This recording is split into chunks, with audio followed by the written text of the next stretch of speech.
Good morning, everyone. We'll start today's briefing with Mayor John Cooper, followed by Dr. Alex Jahangir, Chair of the Metro Board of Health and the Metro Coronavirus Task Force.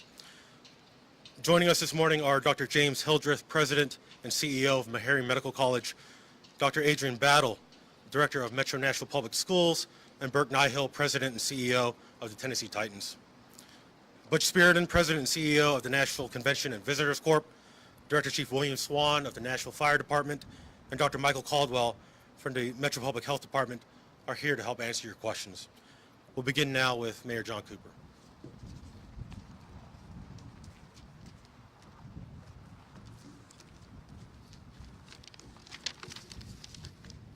Good morning, Nashville. Now, I'm just going to take a moment. It's great to be here and not at the EOC, so thank you all for coming out. Before we review today's COVID-19 numbers, I want to acknowledge Nashville's first responders and other Metro personnel who have deployed to Florida. As part of the Tennessee Task Force 2, we wish them a safe deployment as they assist those affected by Hurricane Sally. Now today, Nashville is in the same slow, steady progress to curb the spike over the past 2 months. Progress that has helped Davidson County go from #1 worst now to 82nd among Tennessee counties in daily cases per 100,000 residents. Had we stayed at #1 worst, our daily case count would be over 700 cases a day instead of the 130 new cases that we see this morning today, and our 14-day average is 100. Now, Nashville is a major metropolitan area and an international business and tourism destination, a densely packed and interwoven community that has all the makings of a perpetual coronavirus hotspot.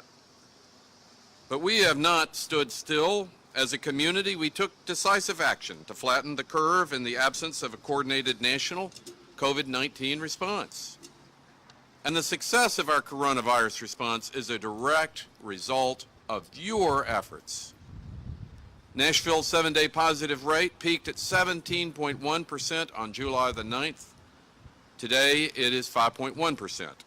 Our 7-day rate of new cases peaked at 64.7 per 100,000 residents on July the 13th. That metric is 15.6 as of this morning. Now, as I mentioned last week, we've made significant progress in our COVID-19 response efforts. But our work is far from over. We must remain vigilant. If we don't proceed with caution over the next days and weeks, our progress may be lost, and the decisions made today could be changed in response to those facts. And as we do our very best to keep ourselves and community healthy, we also have to apply the lessons we've learned this year to further adjust the dial of our economic reopening strategy, a dial that can be readjusted as our metrics demand. Now today, I'm pleased to announce that the Titans' first October home game against the Steelers will be open to in-person fans at 10% capacity. According to the Safe Stadium Plan, a comprehensive public health protocol for all sporting events at Nissan Stadium. Among the many important rules and provisions to keep spectators healthy, the Safe Stadium Plan provides for a 20-to-1 security personnel to fan ratio to help ensure attendees are wearing face coverings and maintaining proper social distancing from each other.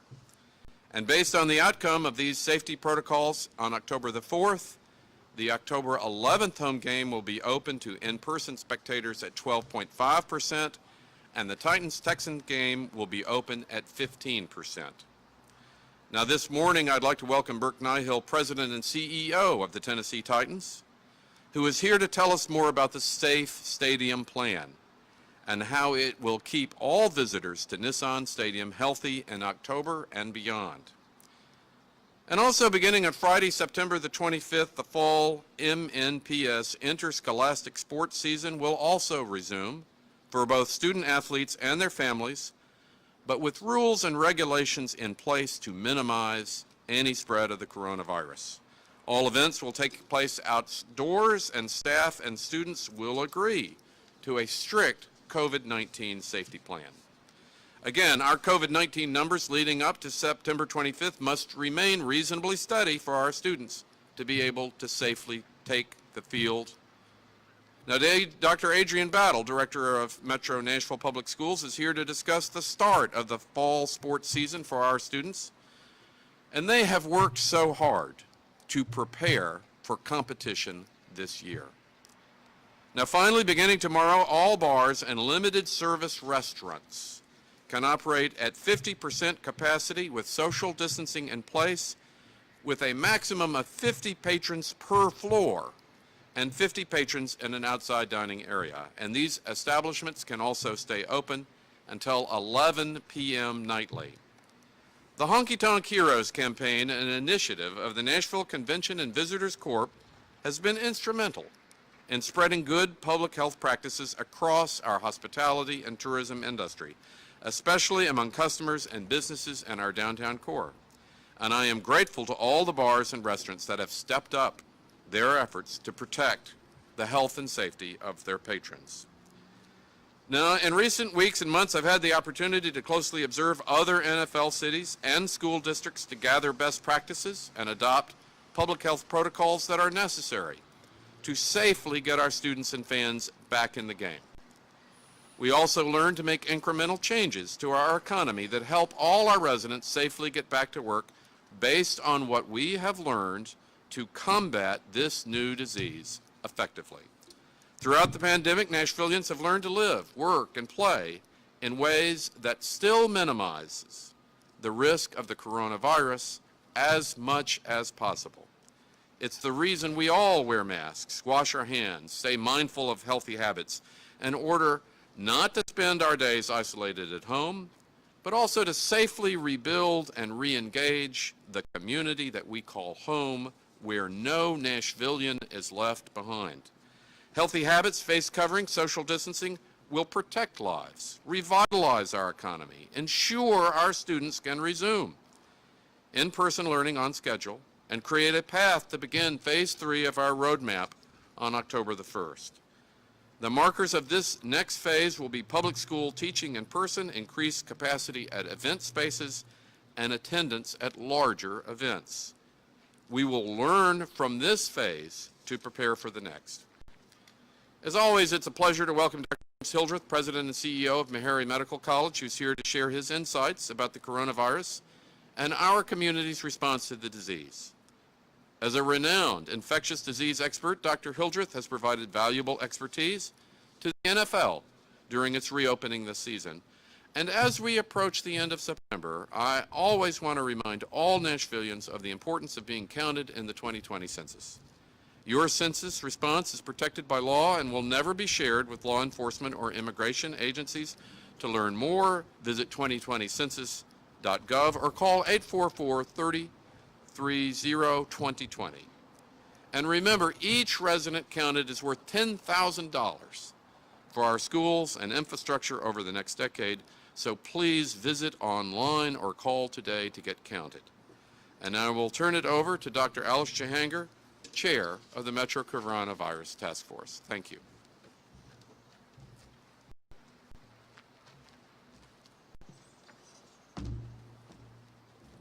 Good morning. Thank you, Mayor. And here's some additional information around the COVID-19 in Davidson County. This morning, the seven-day average of new cases per 100,000 residents is 15.6. While this is not close to the high of 65 we hit over the summer, our goal is that this metric gets at or below 10. As we explained last week, around 270 of our recent cases have come from correctional facilities in our city. These cases do impact our metrics.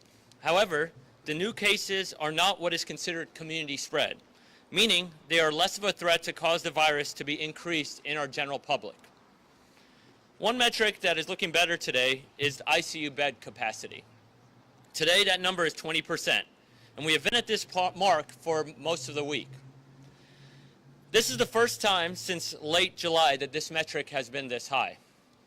Today, we have 114 individuals in Nashville hospitals with COVID-19.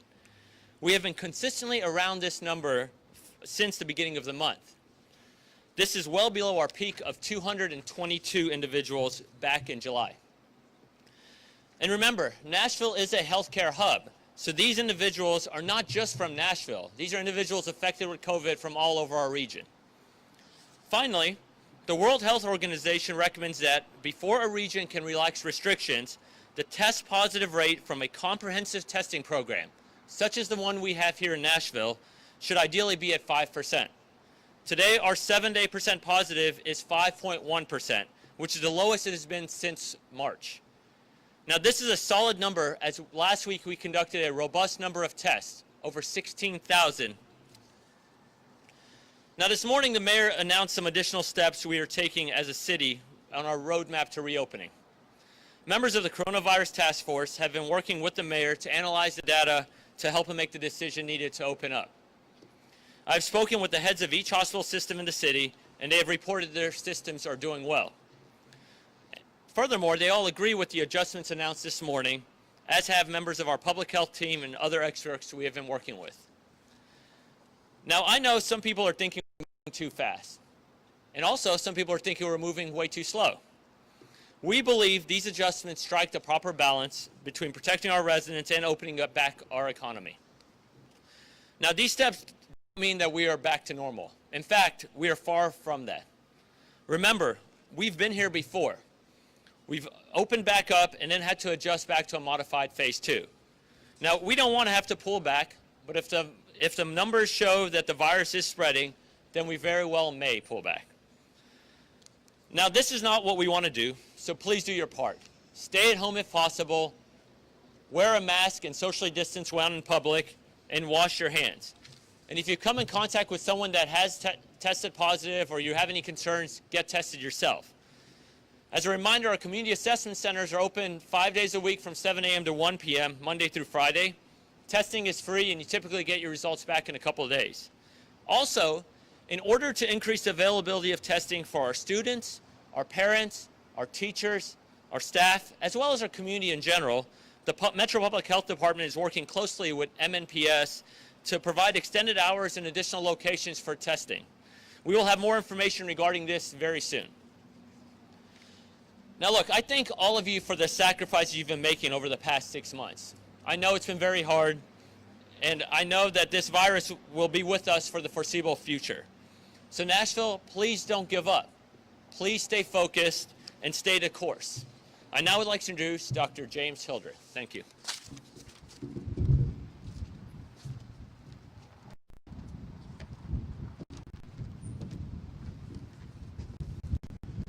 Good morning, Nashville. Over the last few weeks, there have been quite a few stories about COVID-19 vaccines. The first thing that must be stated is while all of us would like to see a vaccine come online as soon as possible, it is highly unlikely that a vaccine will be available for widespread distribution by early November. The good news, though, is that as I stand here and speak with you today, at least 150 vaccine candidates are being investigated around the globe. Indeed, probably every conceivable scientific approach to developing a vaccine is being evaluated somewhere in the world. The even better news is that several vaccine candidates are now enrolling in phase 3 trials to confirm their safety and efficacy. These large trials are really important to determining whether vaccines are safe and effective.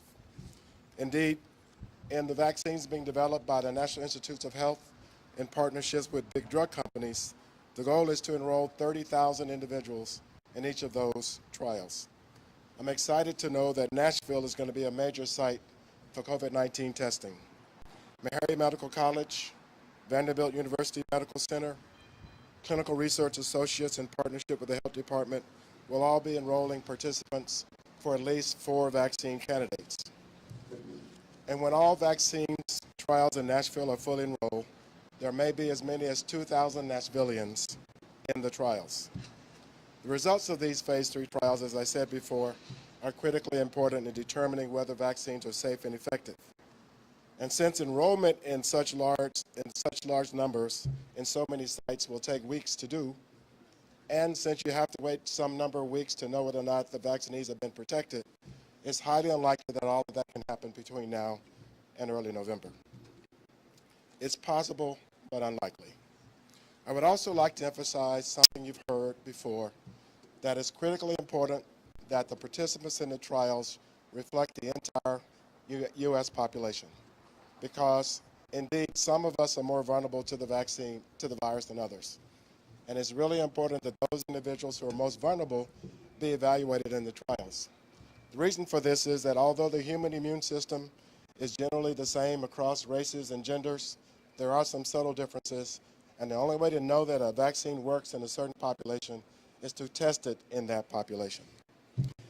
And unfortunately, those who are most vulnerable to the virus are the least likely to be accepting of a vaccine. As some of you know, that some horrible atrocities have been visited upon African Americans for the last 4 centuries, so understandably, they're apprehensive about participating in medical research. So we must make a concerted effort to gain their trust and make sure that they can participate comfortably. Given that a COVID vaccine is not likely to be available anytime soon, that means we have to get comfortable mitigating the virus for several more months. Thankfully, here in Nashville and lots of other communities around the country, we've demonstrated that we can do that with the tools available to us. And actually, 6 of the 8 metrics that have guided our decisions are now in the green. And as Dr. Jahangir just shared with you, the numbers are looking really good. But we must not get complacent. The one number I would love to see us get control of is the number of cases per 100,000 population. We need to get that below 10. That's really important. Because if it's below 10, that means that 1 in 10,000 individuals are infected, and the likelihood of transmission goes way, way down. The last thing I want to mention is the flu season is upon us, and the idea of having a significant flu epidemic on top of a COVID-19 epidemic is a very scary one indeed. So I'd like to encourage everyone who is able to get a flu vaccine to keep us from having 2 twin epidemics at the same time in our community. So Nashville, we've got this. We know what we need to do. Wear face masks, do social distancing, wash hands frequently, avoid large crowds, and we can put this virus behind us. And with that, I'd like to introduce Dr. Adrian Battle, Director of Metro Nashville Public Schools.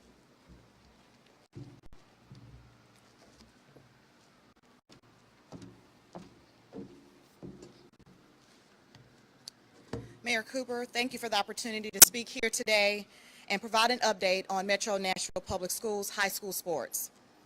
I appreciate that our newly elected school board chair, Christian Buggs, is here today to represent our highly engaged and supportive school board. With the update of the city moving into the next phase of reopening today, our postponement, not cancellation, of athletic competitions, and after a long summer than anyone wanted, we are ready for sports that make the fall so enjoyable. And I know, because I played sports as a Metro Nashville Public School student, volleyball in the fall, basketball in the winter, and track and field in the spring. As a district and a city, we weren't ready for competitive sports or other extracurricular activities when school started more than 7 weeks ago. As seen in high schools across the state and country, the health risks were too high in our community for contact sports or other close gatherings of student athletes. But now, after a long summer and a lot of progress against COVID-19, we've determined that our teams can play in a way that's safer for our players and our coaches. So I'm very excited to announce that we are phasing in the start of our athletic seasons with high school football able to start next Friday, September 25th, girls soccer on Wednesday, September 23rd, golf, probably the most socially distant sport of all, is already underway with competitive tournaments, and cross country and volleyball have been practicing and conditioning and are getting ready to start their season soon. I'm proud to be able to say that high school students will be able to participate in sports and other extracurricular activities in person, whether they attend school in person or remain in the virtual environment. However, it is important to note that we will continue to expect our teams to practice all safety measures, observe social distancing, and we will comply with all guidance related to isolation and quarantining due to positive cases and close contacts, which could result in cancellation of games or seasons. We will also continue to monitor our progress, and we will make adjustments to our plan as needed. For anyone who's watched a Major League game on TV since the pandemic started, you know it's a strange experience. The absence of crowds cheering can take some time getting used to. But we're going to be able to add to the school spirit. While the health conditions mean that we're not to let fans attend high school games yet, due to the continuing risk of bringing a lot of people together, we will allow cheerleaders and marching bands to be at games in a way that will provide for both social distancing and a bit of game time atmosphere. And media will be allowed too. We'll have more details on that for you soon. And professional installation of live streaming technology will be completed in stadiums for home games on the 25th so that families, friends, and other fans can watch every minute and see every play. Our phase-in process for returning to school remains intact with the schedule I announced over the weekend, which calls for high school students to be able to return to the classroom in January. Parents of children in every grade will have until tomorrow, Friday, at midnight, to tell us if they want their children to return in person, starting with pre-K through second grade after fall break, or if they'll remain in the virtual learning environment.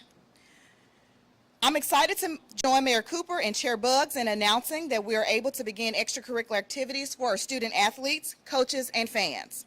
I'm also excited about the expansion of the COVID-19 testing Dr. Hunger mentioned. We're very grateful to Mayor Cooper and the city for this partnership. We will give our students, teachers, staff, and families more time and more opportunities to get tested after school ends each day. This partnership will allow for that. Those extra hours to get to a testing center are going to mean a lot for our people getting back to school in person and for the public of our school district and our city. At this time, I would like to introduce Burke Nihil, President and CEO of the Tennessee Titans. Thank you.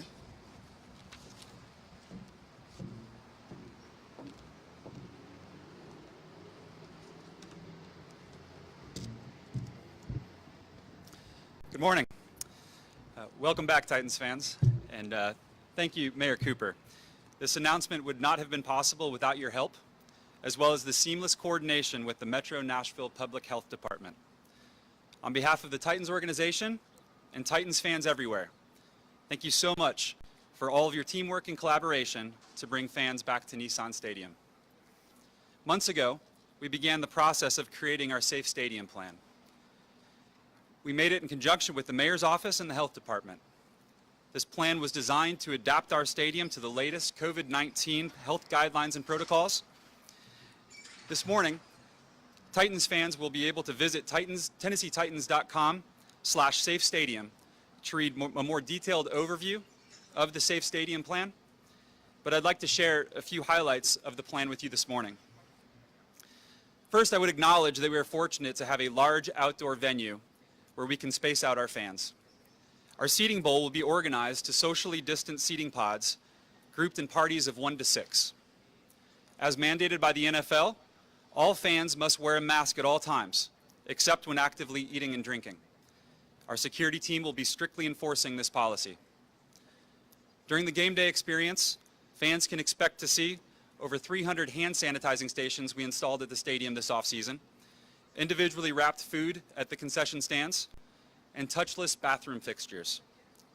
They'll see a dedicated cleaning crew in the bathrooms and near concessions, and security throughout the building enforcing our new policies. We're asking that fans arrive early to the stadium to avoid crowding at entry gates. At those gates, we will have floor clings spaced 6 feet apart to encourage social distancing in the lines. And we have fully transitioned to mobile-only ticketing, so there will be no physical contact between our staff and our fans as they scan their tickets on their mobile devices. Like Mayor Cooper, we believe a gradual increase in capacity is the best solution for reopening our stadium. For the October 4th game, we will host season ticket members up to 10% of our capacity. The next October home game will allow 12.5%, and the third, 15%.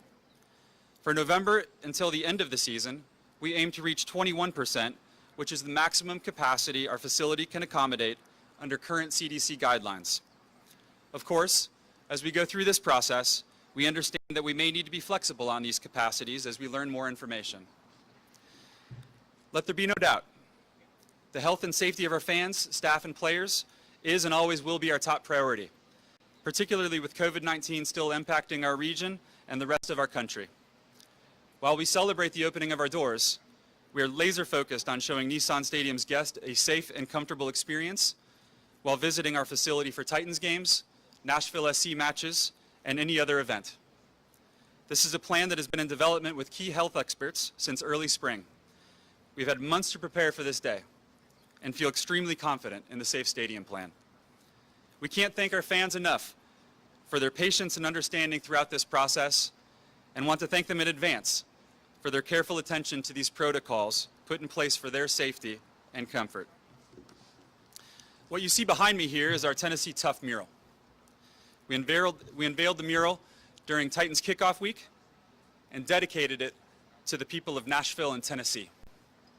To us, this mural represents tenacity, resilience, and community that we've seen throughout our region over the past 9 months. We are proud to be a part of this city, and we're confident the people of Nashville will continue to work together to get through this pandemic. Thank you, and tighten up.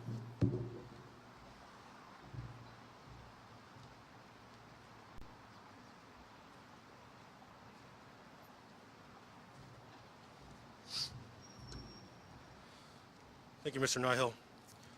We'll have to run over our scheduled event time just a little bit to make time for your questions, but we'll start with Nancy Amons at Channel 4. Joe. Thank you, Chris. My question is for the mayor or for the health department. News 4 was recently denied an open records request for information when we asked about the 10 bars that had had COVID-related outbreaks. The open records response said no records existed of which 10 bars those were. Is that true, that no records existed? And has there been a deliberate attempt to withhold information about COVID numbers in bars and restaurants? Thank you.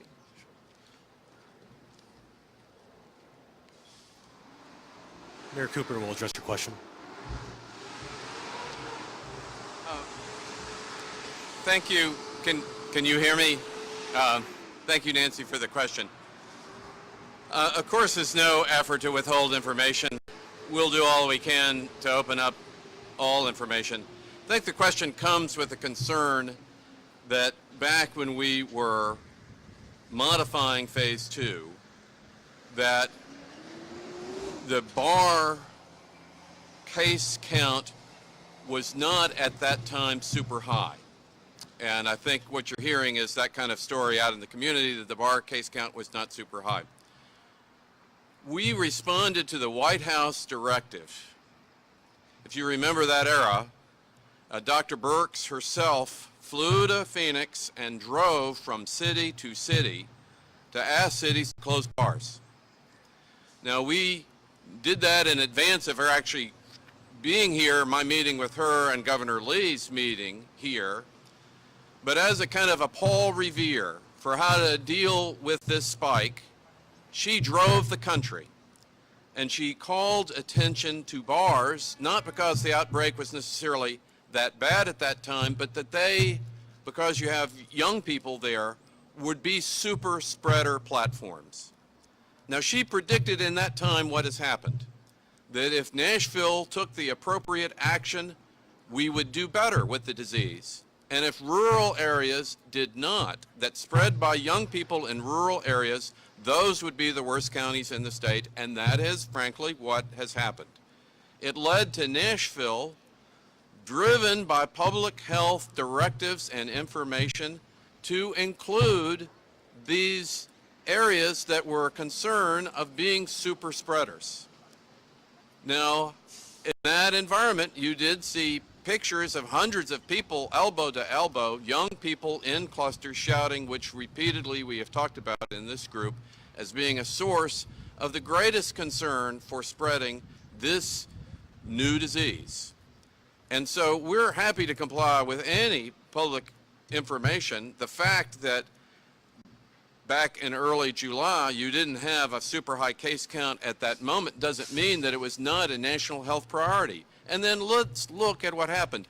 From Los Angeles to Miami, everybody adopted the same protocol, and you do have nationally an improvement in case management. We're here today celebrating pretty good news for Nashville. We should not be 81st in the state. We should still be, based on our density and our population and how people live, we should still be the most affected county in this state. But we took action. We took action ahead of time in response to careful information sent to us by the White House to do what we did, and it has been effective. So again, thank you, Nancy, for your question. Of course, we're happy to share all information, but we want the right interpretation behind all of this. Thank you.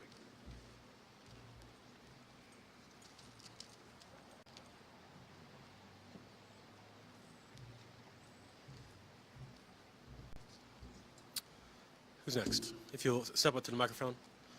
Brett Kellerman at the Tennessean. Hi, good morning, everyone. I just want to quickly verify some information about the new bar rules and then ask a question about nursing homes. Okay. It sounded like the new rules take effect tomorrow and are 50% capacity or 50 people per floor and 50 people outside, depending on which of those two circumstances is less. Is that correct? That's right. And I'll let Dr. Jahangir expound on that, but that is correct, what you said. And your next question? Secondly, Nashville has made all this progress. We have become increasingly closer and closer to the 10 new cases per 100,000 residents threshold that the state has set for the reopening of visitation at nursing homes. It seems like we will cross that threshold sometime soon, hopefully, but I would love to hear Dr. Jahangir and Dr. Hildreth's thoughts on this pivotal moment of allowing visitors into Nashville area nursing homes where some of our most vulnerable residents exist. Do you have reservations about crossing this threshold and allowing that to resume? Okay. All right. Thanks. Dr. Jahangir?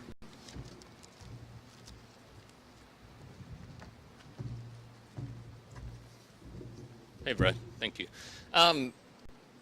The nursing home issue, as you know, is a state call, right? And so I think the state has set some metrics of what's best practices based on what they've gotten on. And so I think we as a city, every step, we look at vulnerabilities across the population, right? So going into a nursing home, I think the state has been very diligent. I think part of the reason our mortality rate in the state is lower than most places is because what Commissioner Piercy and Governor Lee have done as far as making rules to be pretty stringent. Now, as a city, we're getting lower. If we hit that threshold, then obviously, we'll follow whatever rules are set, and then we'll keep an eye on it. Just like every single step of the process, we've been looking to see where issues are and addressing them. So to go back to this last question, we saw there was increases in an abnormal increase in cases at one weekend in about 7-8 places. We determined, hey, this is abnormal. Let's stop the fire in the corner before it engulfs the house, right? And I think that's the same thing with nursing homes or other things. Nursing homes, obviously, the governor's taken over, but which is fine. But I think there's always concern anytime you turn that dial. But I think if you turn that dial in a very careful manner, that is going to be hopefully where if you need to adjust it further. And nursing home thing's sad. I don't know if you guys there's a lot of loved ones that haven't been able to see their loved ones, and I hope we do get that point where we can allow guests safely back to nursing homes. So that's a long answer, but thank you.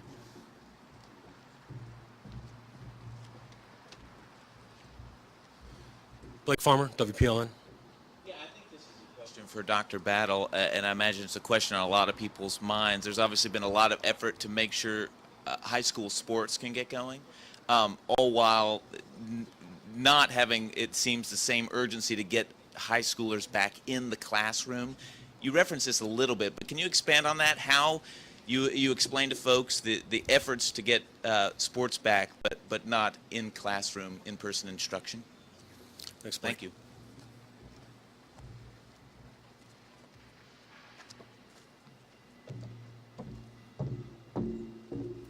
Thank you. Yes, as you mentioned, I did acknowledge that in my comments.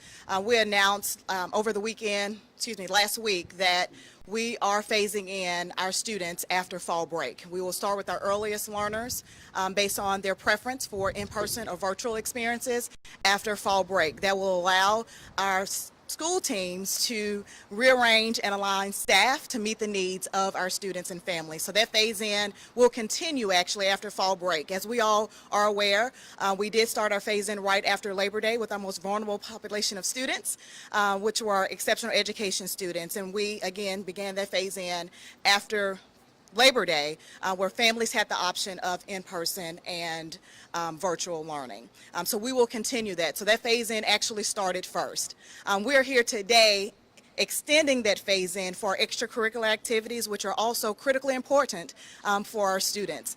We have lots of student athletes who really connect and are driven by their opportunity to engage in extracurricular activities. And so our priorities have remained the same with regards to starting first with our students and their educational experiences, and then expanding on that phase-in with our extracurricular activities. We also know, based upon the information we've received today, the abundance of caution we need to take in convening large groups of students. And so with that information and understanding that what schools do naturally is convene large groups of students. And so we want to be very mindful of that, being very efficient and safe as we're phasing our students back into our schools. So I hope that answers your question. But I'll just rule, and I'm sure you remember saying this, that if it's not safe enough for kids to go back in person, then it's not safe enough for them to play sports. What's changed since then? So as was mentioned today, we have made some progress in our city with regards to COVID-19. And to kind of counter your comment there, we are allowing families who choose, that's their preference for in-person learning, to make that choice so that students can learn face-to-face if they feel it's safe for them to do so. So just like our athletic opportunities, extracurricular opportunities, our families have a choice. And if they to send their students back to face-to-face, and we know how critically important it is to have those face-to-face learning opportunities for our students, our families can choose to do so. But high schoolers cannot choose until the first of the year. I mean, that feels a long way away to a lot of folks. Yeah. No, great question. Our high school students right now, just like all of our pre-K through 8 students, are selecting, making their preferences with regards to their in-person or virtual experience. What we have in our high school students right now, one, they're on a 4x4 schedule, which means their classes are accelerated based upon the AB schedule block that our students have been in the past. So essentially a change for our high school students in November or towards the start of December will just be a few days before exams, given the classes that they're in. We also know that our high schools has the highest number of students who will be reconvening back in those facilities. And we also know the data and research with regards to our older students and the likelihood of transmission of the virus. And so we want to be very thoughtful about that. In addition to, and I think it's important for everybody to recognize this, our students self-select their courses that they take every year. Lots of our students take very specialized courses, and so it's important for us that we not limit student access to those courses based upon the phase-in. And so we want to be very smart and efficient and equitable in our educational opportunities for our students once they phase back in January, because in a normal school year, students typically register for their courses 6 to 8 months before the start of the school year. And so we need the opportunity for our teachers and for our school leaders to shift schedules to meet the requests of our families with regards to in-person versus virtual in the high school setting. Thank you.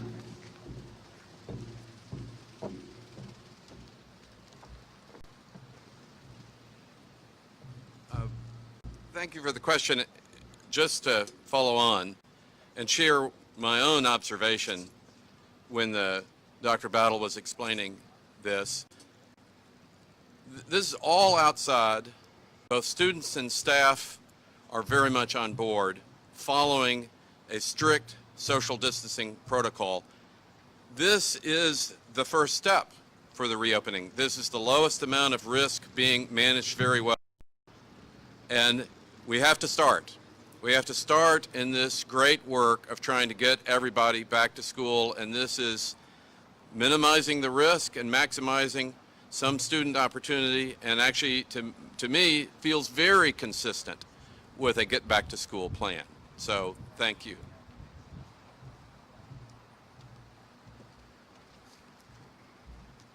Is that Chris Davis? It Channel is. 5? Yeah, my question is for Mr. Nihil regarding reopening to fans here at Nissan Stadium. So, number one, will it be open to just season ticket holders for these tickets, and how will those tickets be selected, since there will probably be a lot of demand for that? And number two, obviously you've mentioned that the capacity will ramp up if things go well. What is the threshold for that success? And will there be some contact tracing apparatus at Nissan to be able to judge that success? Thank you.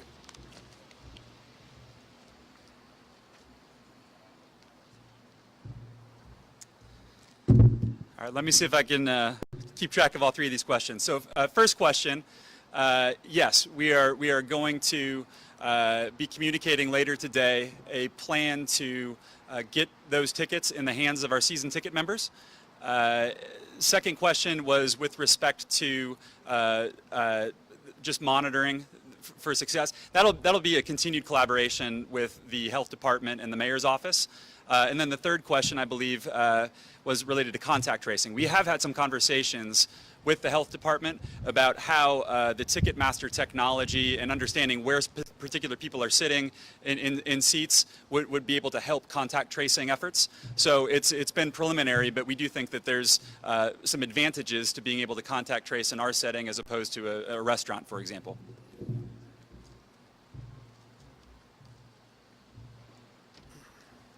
Dennis Ferrier, Fox 17 for Mayor Cooper. Emails released between the mayor's office and the health department suggest at least a reluctance to share COVID-19 numbers that don't support policy. To paraphrase, we don't want to release those numbers because they are low. We're talking about bars and restaurants. And if you do say this is out of context, we did ask for context yesterday and we're told not just no comment, but FOIA us. And that doesn't really feel like a we're all in this together comment. It's adversarial, and don't you think that the bar and restaurant owners, some who are going out of business every week, deserve to know that there were around 80 cases? Shouldn't that be widespread, disseminated by the office? We talked about sharing good news. That was pretty good news. Thanks for your question, Dennis. As I talked to your production team yesterday, when you asked for that comment, you sent over 9 screenshots of documents that you had asked me to verify. I told your production team that that needed to go through the proper channels, which is a public records request, because that's what needs to be done, to go through line by line and make sure that those documents were verified the right way. I wasn't putting your team off. That is something that our office cannot do. That's something that needs to go through the Metro Clerk's office. I would have done that with any request of that nature. And when you asked for comment, there was actually absolutely no context for the comment that you requested. It was simply 9 screenshots and asking for comment. After you formulated your story, it would have been nice to have an opportunity for the mayor's office to participate in that story. And I think it was a lapse in journalistic judgment and due diligence. In terms of your question, I'm going to let Dr. Jahangir participate in responding first. Let me ask, since No, you're, no, no, no, since you there's asked a the question. character, I'm since going to you let made a Dr. character Jahangir comment, I'd like to make one about you. When you call after the newscast and say, gee, we wish you would have asked again. I mean, this isn't high school. You're not asking a girl out on a date again who said no. If you don't have a comment up front, we don't have to come and ask you again an hour later. We have deadlines, and I'm asking you now. So here's a chance to answer. No. Yeah, you had a deadline, and you asked a question. And you didn't answer. You said FOIA us, sir. And Yes, so and we did, and we Dennis, went with what we had. you're not. No, I'm sorry. Excuse me. You're not listening. I just responded to your question. You asked a question. You asked for me for a comment without context. You asked me to verify documents. I told your assignment editor, Jen Bellissimo, that I could not do that. I gave her the proper channels in which to do that. She went through another channel, did not notify me that she had done that. You ran your story. Absolutely. Without coming back to ask me for comment. You said. Asking you now, we ran the story, we asked you before, we're asking you afterwards. And it's so funny that a Metro staff attorney validated these emails in 1 hour that you told us to FOIA. Right. Okay. And you know what? That's fine. But what you should have done was to come back, tell me that you had validated those emails in whatever way that you did. Because you without wouldn't. You coming told through us to FOIA it, sir. You said go through legal channels to extract this information And because that- we don't want to share and it. sir, okay, I'll this is argue all- with you and all this- day, but and- you're not gonna talk to me like this and walk away. I will talk back to you the same tone that this is, this Excuse is me. America and the people have the right to know the real COVID number. Don't shake your head. Okay. Because And- people and are this is the wondering, way- are you And, this is- listening to what people and what are I saying? told your producer was the proper way to do it. So I'm going to let Dr. Jahangier now answer your question. Thank you.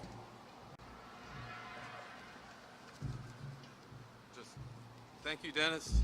Come see me. We'll get to the bottom of this. I do want some of our distinguished guests to be able to finish the press conference. course. Please come see me with any concern. We'll get to the bottom of this. Thank you. Alexandria Adams, News 4. I was wondering, this is a Titans-related question, will Metro health officials be at any of these games to ensure that those fans are following safety protocols, and are there any consequences that for those who don't? Well, I'd love for Dr. Caldwell to come and answer that. Yes, of course. Any large event we're going to be monitoring. I'd like his response to. It is, of course, a concern. We are taking a known and limited risk, but to follow on Dr. Hildreth, the vaccine's not going to be ready for a little while. We have an economy and a city that has to be functional as safely as possible. We're trying to find that sweet spot to be able to do it. We're interested in any problem of execution. We can always do better. I plan not to go to the game, but I want to be in the parking lot and thank people for socially distancing and handing out a mask to anybody that might ever need a mask. Let's all do that so that we can get back to work sooner. It's a great achievement to go from first worst to 81st. We have to continue that progress going forward. It's a daily question of listening and improving. And again, I'd love to get Dr. Caldwell's response.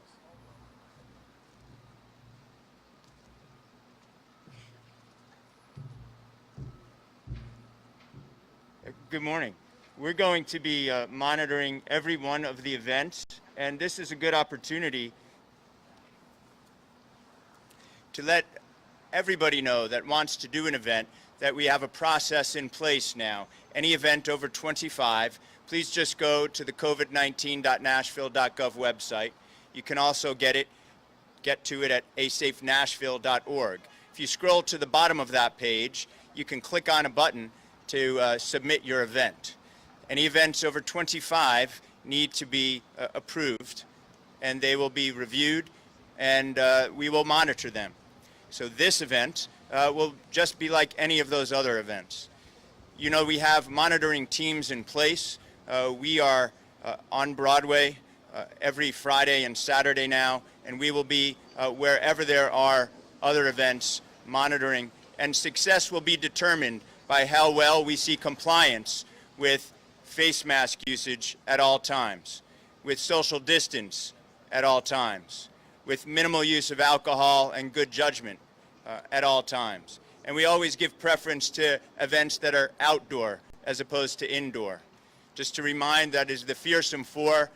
The Fearsome Four are no face masks, no social distancing, indoor events with lots of alcohol. We'd like to get away from that, and we will be monitoring and working in partnership with everybody to develop a reopening plan with each of these event venues in a slow, calculated way. We're really excited about today's announcement, and we really look forward to opening up more spaces. And one more question. This is directed for Dr. Hildreth. If school bus drivers have COVID-19, could they pass it along to children on the school bus, and how easily or not would it be to spread COVID-19 on a school bus or an MTA bus?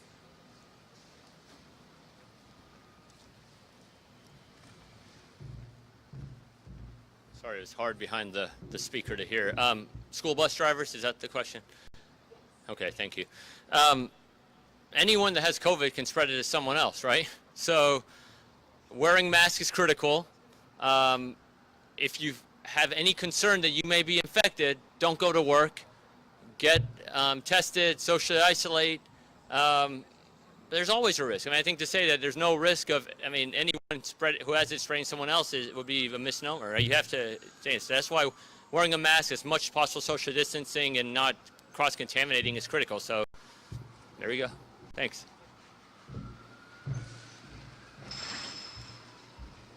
Thanks, everyone. That's all the time we have for questions this morning. Thank you to all our guest speakers. The next Metro COVID-19 press briefing will air on Thursday, September 24th at 9:30 a.m. Please stay safe. Thank you, everyone, for coming out today.